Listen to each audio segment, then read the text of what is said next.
In proper freestyle swimming, the head moves with the body to take the breath. It never moves independently. You don't want any lifting of the chin to take a breath. You don't want any looking forward or to the side of the pool to take a breath. You want to rotate your head in line with your body and take the breath in the natural rotation of the body.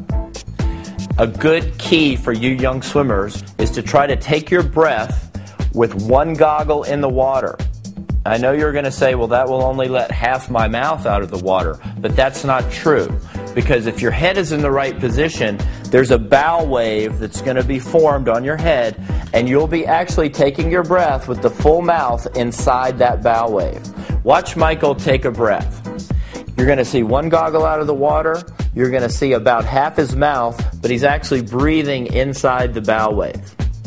One of the things I notice about Katie sometimes is she will over-rotate and you'll see both goggles on the breath. So one of the things we're working with her on is to be able to just have one goggle showing and to minimize the head rotation. That way your head and body move together.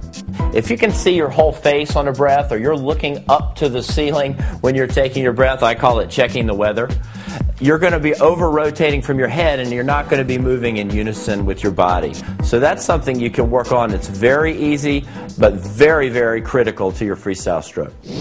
I'm often asked what kind of breathing patterns swimmers should use in freestyle.